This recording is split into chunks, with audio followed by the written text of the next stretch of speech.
Hello ನಮಸ್ತೆ. ಇವತ್ತು serials ಅಂತೆ ಚಾನಲ್ನ ಸ್ಟಾರ್ಟ್ ಮಾಡಿ ಆಲ್ಮೋಸ್ಟ್ 3 ಇಯರ್ಸ್ ಆಗಿದೆ. ಸೊ ಆ ಚಾನಲಲ್ಲಿಂದ ನನಗೆ ಒಳ್ಳೆ ಸಬ್ಸ್ಕ್ರೈಬರ್ಸ್ ಕೂಡ ಬಂದಿದ್ದರು. ಬಟ್ ನಾನು ಅದನ್ನು ಕೆಲವೊಂದು ಕಾರಣಗಳಿಂದ ಚಾನಲ್ ಸ್ಟಾಪ್ ಮಾಡಿದ್ದೆ. ರೀಸನ್ ಏನಪ್ಪ ಅಂದರೆ ಅದರಿಂದ ನನಗೆ ಅಷ್ಟೊಂದು ಅಮೌಂಟ್ ಬರೋದಿಲ್ಲ. ಯಾವಾಗ ನೋಡಿದ್ರೆ ಕೂಡ ಕಾಪಿ ಕಂಟೆಂಟ್ ಅಂತ ಬರ್ತಾಯಿತ್ತು.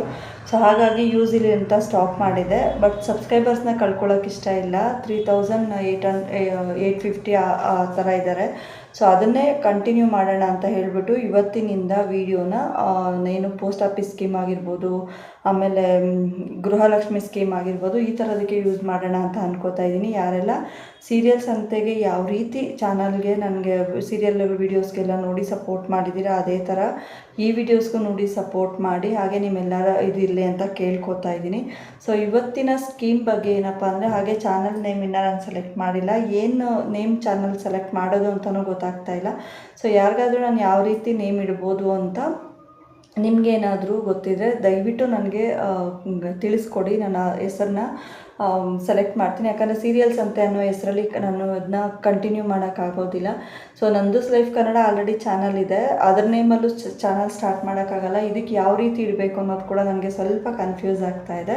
ಸೊ ದಯವಿಟ್ಟು ನನಗೆ ಇದ್ರಿಗೆ ಯಾವ ರೀತಿ ಚಾನಲ್ಗೆ ನೇಮ್ ಇಡ್ಬೋದು ಅಂದ್ಬಿಟ್ಟು ನಿಮ್ಗೆ ಯಾರಿಗಾದರೂ ಐಡಿಯಾ ಇದ್ದರೆ ಸೊ ನನಗೆ ಕಮೆಂಟ್ ಮಾಡಿ ತಿಳಿಸಿ. ಖಂಡಿತವಾಗ್ಲೂ ನಾನು ಅದ್ರ ಬಗ್ಗೆ ಇದು ಮಾಡ್ತೀನಿ. ಏನಪ್ಪ ಅಂದರೆ ಪೋಸ್ಟ್ ಆಫೀಸಲ್ಲಿ 3 ಸ್ಕೀಮ್ ಇದೆ. ನಮ್ಮಂಥ ಹೆಣ್ಮಕ್ಳಿಗೆ ಯಾವುದ್ಯಾವ್ದ್ರ ಬಗ್ಗೆ ಅಂತ ತಿಳಿಸ್ಕೊಡ್ತಾ ಇರ್ತೀನಿ. ಯಾವ ಸ್ಕೀಮ್ ತೊಗೊಂಡ್ರೆ ನಮಗೆ ತಿಂಗಳಿಗೆ ಯಾವ ರೀತಿ ಬಡ್ಡಿ ಬರುತ್ತೆ, ನಾವು ಯಾವ ರೀತಿ ಸೇವ್ ಮಾಡ್ಬೋದು ದುಡ್ಡನ್ನ ಅನ್ನೋದ್ರ ಬಗ್ಗೆ ನಾನು ಇವತ್ತು ತಿಳಿಸ್ಕೊಡ್ತಾ ಇರೋದು.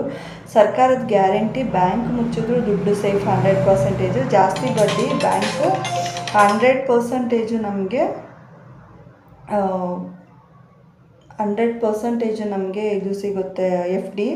ಅದರಿಂದ ನಮಗೆ ಎಷ್ಟು ಬೇಕೋ ಅಷ್ಟು ನಾವು ಕೂಡ ಆರಾಮಾಗಿ ದುಡ್ಡನ್ನ ಸೇವ್ ಮಾಡ್ಬೋದು. ನಾವು ಏನೆಲ್ಲ ಯೋಚನೆ ಮಾಡ್ತಿರ್ತೀವಲ್ಲ, ತಿಂಗಳಿಗೆ ಎಷ್ಟು ಬಡ್ಡಿ ಕೊಡ್ತಾರೆ, ಸೊ ಇದೇ ದುಡ್ಡನ್ನ ಜನಗಳ ಮೇಲೆ ಹಾಕಕ್ಕೆ ಹೋದರೆ ನಾವು, ಅಂದರೆ ಈಗ ಯಾರಿಗೋ ಬಡ್ಡಿ ಕೊಡೋಕೆ ಹೋಗಿರ್ತೀವಿ, ನಮ್ಮ ಹತ್ರ ಒಂದು 5,000 ದುಡ್ಡು ಇಟ್ಕೊಂಡಿರ್ತೀವಿ, ಅದನ್ನ ಬಡ್ಡಿ ಆಸೆಗೆ ಬಿದ್ದು ಜನಗಳಿಗೆ ಕೊಡೋಕೆ ಹೋಗ್ತೀವಿ. ಬಟ್ ನಮಗೆ ಅದು ವಾಪಸ್ ಬರೋದಿಲ್ಲ. ಯಾರು ಯಾವಾಗ ಮೋಸ ಮಾಡ್ತಾರೆ ಅನ್ನೋದು ನಮಗೆ ಗೊತ್ತಿರೋದಿಲ್ಲ ಅಲ್ವಾ. ಸೊ ಹಾಗಾಗಿ ಜಾಸ್ತಿ ಬಡ್ಡಿಗೋಸ್ಕರ ಬ್ಯಾಂಕಲ್ಲಿ FD 6.5% ಕೊಟ್ಟರೆ, ಪೋಸ್ಟ್ ಆಫೀಸಲ್ಲಿ 7 to 8% ಕೊಡ್ತಾರೆ ನಮಗೆ. ಸೊ ಟ್ಯಾಕ್ಸ್ ಸೇವಿಂಗ್ಸಲ್ಲಿ ಹೋದರೆ ಕೆಲವು ಸ್ಕೀಮ್ಗಳಲ್ಲಿ ನಮಗೆ 1.5 ಲಕ್ಷವರೆಗೂ ಟ್ಯಾಕ್ಸ್ ಇರೋದಿಲ್ಲ. ಸೊ ಇದನ್ನೆಲ್ಲ ನೋಡಿಕೊಂಡು ನಾವು ಆರಾಮಾಗಿ ಬ್ಯಾಂಕ್ಗಿಂತ ಪೋಸ್ಟ್ ಆಫೀಸಲ್ಲಿ ಸೇವ್ ಮಾಡ್ಬೋದು. ಸೊ ಇನ್ನೊಂದೇನಪ್ಪ ಅಂದರೆ ರಿಕರಿಂಗ್ ಡಿಪಾಸಿಟ್ RD ತಿಂಗಳಿಗೆ 500ರಿಂದ 1,000 ರೂಪಾಯಿ ಹಾಕ್ಬೋದು. ಹಾಗೆ 5 ವರ್ಷಕ್ಕೆ 6.7 ಬಡ್ಡಿ ಕೊಟ್ಟರೆ ತಿಂಗಳಿಗೆ 1,000 ರೂಪಾಯಿ ಹಾಕಿದ್ರೆ 5 ವರ್ಷಕ್ಕೆ 72,000 ಆಗುತ್ತೆ. ಹಾಗೆ ನೀವು ವರ್ಷಕ್ಕೆ ನಾವು ಹಾಕಿದ 60,000 ಆದರೆ ನಮಗೆ 12% ಬಡ್ಡಿ ಬರುತ್ತೆ. ಇದು ಚೀಟಿ ಥರನೇ, ಆದರೆ 100% ಶೇಪ್. ಈಗ ನಾವೇನಂದರೆ ಚೀಟಿ ಒಬ್ಬರ ಹತ್ರ ಒಂದು 2,000 3,000 ಚೀಟಿ ಹಾಕಿರ್ತೀವಿ. ಈ ತಿಂಗಳು ನನ್ನ ಹತ್ರ ಇಲ್ಲ ಅಂದರೆ ಕೂಡ ಸ್ವಲ್ಪ ನನಗೆ ಅವ್ರ ಕಡೆಯಿಂದ ಪ್ರೆಷರ್ ಜಾಸ್ತಿ ಆಗುತ್ತೆ. ಅಕಸ್ಮಾತ್ ಲಾಸ್ಟ್ವರೆಗೂ ಬಿಟ್ಟರೆ ಬರುತ್ತೋ ಇಲ್ಲೋ ಗೊತ್ತಿಲ್ಲ, ಬೇಕು ಅಂದಾಗ ತೊಗೊಳಕ್ಕೆ ಹೋಗ್ತೀನಿ ಅಂದರೆ ಕೂಡ ಅದು ನಮಗೆ ಅರ್ಧದ ಅಮೌಂಟ್ ಬರುತ್ತೆ. ಸೊ ಇಲ್ಲಿ ನಾವು RD ಅಮೌಂಟ್ನ ಮಾಡಿಟ್ರೆ ನಾವು 5 ವರ್ಷಕ್ಕೆ ಕಂಟಿನ್ಯೂ ಆದರೂ ಮಾಡ್ಬೋದು, ಇಲ್ಲ ಇದನ್ನು ನಾವು ತೊಗೊಂಡಾದರೂ ತೊಗೋಬೋದು, ಆ ಥರ ಆದರೂ ಮಾಡ್ಕೋಬೋದು. ಇನ್ನು ಮಹಿಳಾ ಸನ್ಮಾನ್ ಸೇವಿಂಗ್ಸ್ ಸರ್ಟಿಫಿಕೇಟ್ ಅಂತಾರೆ, ಅದು ಹೆಣ್ಮಕ್ಳಿಗೆ ಮಾತ್ರ. 2 ವರ್ಷಕ್ಕೆ 7.5% ಬಡ್ಡಿ ಕೊಡ್ತಾರೆ. 1 ಲಕ್ಷ ಹಾಕಿದ್ರೆ 2 ವರ್ಷಕ್ಕೆ 1,15,000 ವಾಪಸ್ ಬರುತ್ತೆ. 1,000 ರೂಪಾಯಿಂದ ಸ್ಟಾರ್ಟ್ ಮಾಡ್ಬೋದು. ಮಧ್ಯ ಬೇಕಾದರೆ 40% ದುಡ್ಡನ್ನ ನಾವು ತೊಗೊಬೋದು. ಈಸಿಯಾಗಿ ಆರಾಮಾಗಿ ನಾವು ಈ ಸೇವಿಂಗ್ಸ್ನ ಮಾಡ್ಬೋದು. ಇನ್ನು ರಿಕರಿಂಗ್ ಡಿಪಾಸಿಟ್ ಬಗ್ಗೆ ಆಲ್ರೆಡಿ ತಿಳಿಸ್ಕೊಟ್ಟಿದ್ದೀನಲ್ಲ, ಇದು ಕೂಡ ತಿಂಗಳಿಗೆ 1,000 ರೂಪಾಯಿ ನಾವು ಡಿಪಾಸಿಟ್ ಮಾಡಿದ್ರೆ 5 ವರ್ಷಕ್ಕೆ 60,000 ಆಗುತ್ತೆ. ಸೊ ಇದು ಮಾಡ್ಬೋದು. ಇನ್ನು ಸುಕನ್ಯಾ ಸಮೃದ್ಧಿ ಬಗ್ಗೆ ಹೇಳಂಗೆ ಇಲ್ಲ, ಆಲ್ಮೋಸ್ಟ್ ಎಲ್ಲರಿಗೂ ಗೊತ್ತು. ಬಟ್ ನಾನು ಕೂಡ ಇನ್ಕ್ಲೂಡಿಂಗ್ ಅದರಲ್ಲಿ ನನ್ನ ಮಗಳದ್ದು ಹೆಸರಲ್ಲಿ ನಾನು ಸೇವ್ ಮಾಡ್ತಾ ಇದ್ದೀನಿ. ಸೊ ಆರಾಮಾಗಿ ಇದನ್ನು ನಾವು ಸೇವ್ ಮಾಡ್ಕೋಬೋದು. ಯಾವ್ಯಾವ ರೀತಿ ನಾವು ಸೇವ್ ಮಾಡ್ಬೋದು, ಏನು ಮಾಡ್ಬೋದು, ಯಾವ ರೀತಿ ಇದನ್ನು ನಾವು ಯೂಸ್ ಮಾಡೋದು ಅಂತ ಹತ್ತಿರದಲ್ಲೇ ಇರೋ ಪೋಸ್ಟ್ ಆಫೀಸ್ಗಳಲ್ಲಿ ಹೋಗಿ ನಾವು ಇದನ್ನು ಕೇಳ್ಕೊಂಡು ಬಂದರೆ ಕೂಡ ಅವರು ನೀಟಾಗಿ ಎಕ್ಸ್ಪ್ಲೈನ್ ಮಾಡ್ತಾರೆ.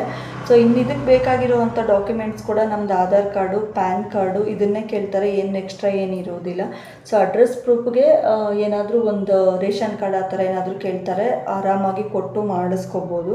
ಇನ್ನು ಬೋನಸ್ ಟಿಪ್ ಏನಪ್ಪ ಅಂದರೆ 2026 ಲೇಟೆಸ್ಟ್ ಅಪ್ಡೇಟು ಪೋಸ್ಟ್ ಆಫೀಸಲ್ಲಿ ಈಗ India post payments bank app ಅಂತ ಇದೆ. ಮೊಬೈಲ್ನಲ್ಲೇ ಬ್ಯಾಲೆನ್ಸ್ ಚೆಕ್ ಮಾಡ್ಬೋದು, ದುಡ್ಡು ಟ್ರಾನ್ಸ್ಫರ್ ಮಾಡ್ಬೋದು, ಲೈನಲ್ಲಿ ನಿಂತ್ಕೊಳ್ಳೋದು ಏನೂ ಬೇಕಾಗಿರೋದಿಲ್ಲ. ಈಗ ಫೋನಲ್ಲೇ ಕೂಡ ಇದು ಮಾಡಿದ್ದಾರೆ. ಸೊ ಇದನ್ನು ಆರಾಮಾಗಿ ನಾವು ಯೂಸ್ ಮಾಡ್ಕೋಬೋದು. ಆ್ಯಂಡ್ ಬ್ಯಾಂಕ್ಗಿಂತ ಪೋಸ್ಟ್ ಆಫೀಸು 100% ನಮಗೆ ಯೂಸ್ ಆಗುತ್ತೆ, ಬಡ್ಡಿ ಸಿಗುತ್ತೆ. ಆ್ಯಂಡ್ ಬ್ಯಾಂಕಲ್ಲಿ 6.5 ಅಂದರೆ 1% ಕಡಿಮೆ ಕೊಡ್ತಾರೆ. ಪೋಸ್ಟ್ ಆಫೀಸಲ್ಲಿ ಆರಾಮಾಗಿ ನೀವು ಇದನ್ನು ಸೇವ್ ಮಾಡ್ಬೋದು. ಒಳ್ಳೆ ಸ್ಕೀಮ್ಗಳು ಕೊಡ್ತಾ ಇರ್ತಾರೆ, ಹೆಣ್ಮಕ್ಳಿಗೆ ಅಂತಲೇ ಇರುತ್ತೆ. ಆ್ಯಂಡ್ ATM ಕಾರ್ಡ್ ಕೂಡ ಇದರಲ್ಲಿ ಕೊಡ್ತಾರೆ. ನಿಮ್ಮ ಹತ್ತಿರದಲ್ಲಿ ಯಾವುದೆಲ್ಲ ಪೋಸ್ಟ್ ಆಫೀಸ್ ಇದೆ, ಹೋಗಿ ಯಾವ್ಯಾವ ಸ್ಕೀಮ್ ಇದೆ ಅಂತ ಹೇಳಿ ವಿಚಾರಿಸಿ, ನಿಮಗೆ ಅನುಕೂಲ ಇದ್ದರೆ ನೀವು RD ಆದರೂ ಮಾಡಿಸ್ಬೋದು, ಇಲ್ಲಾಂದರೆ ಹೆಣ್ಮಕ್ಳಿಗೆ ಅಂತ ಕೊಟ್ಟಿರೋದನ್ನ ಕೂಡ ನೀವು ಮಾಡ್ಕೋಬೋದು. ಅದರಲ್ಲಿ ನಮ್ಮ ಕಷ್ಟ ಅಂತ ಬಂದಾಗ 40% ಕೂಡ ನಾವು ಆರಾಮಾಗಿ ಅದನ್ನು ಇದು ಮಾಡ್ಕೋಬೋದು ಅಂತ. ಸೊ ಈ ವಿಡಿಯೋ ನಿಮಗೆ ಇಷ್ಟ ಆಗಿದೆ ಅನ್ಕೋತಾ ಇದ್ದೀನಿ. ಇದೇ ಥರ ಡೈಲಿ ವೀಡಿಯೋಸ್ಗೋಸ್ಕರ ನನ್ನ ಚಾನಲ್ನ ಫಾಲೋ ಮಾಡಿ, ಹಾಗೆ ನನ್ನ ಚಾನಲ್ಗೆ ಬಂದು ಬ್ಯೂಟಿಫುಲ್ ನೇಮ್ನ ಸಜೆಷನ್ ಮಾಡಿ ಅಂತ ಕೇಳ್ಕೊತಾ ಇದ್ದೀನಿ. ಇನ್ನು ಯಾವ್ಯಾವ ರೀತಿ ವೀಡಿಯೋಸ್ ಬೇಕು ಅಂತ ನನಗೆ ಕಮೆಂಟ್ ಮುಖಾಂತರ ತಿಳಿಸ್ಕೊಡಿ. ಇದು ನನ್ನ ಫಸ್ಟ್ ವೀಡಿಯೋ ಸೀರಿಯಲ್ಸ್ ಅಂತೇಳಿ ನಾನು ಹಾಕ್ತಾ ಇರೋದು. ಇನ್ಮೇಲೆ ಇದೇ ಥರ ವೀಡಿಯೋಸ್ಗೋಸ್ಕರ ನನ್ನ ಚಾನಲ್ನ ಸಬ್ಸ್ಕ್ರೈಬ್ ಮಾಡಿಕೊಂಡು ನನಗೆ ಸಪೋರ್ಟ್ ಮಾಡ್ತಾಯಿರಿ. Thank you.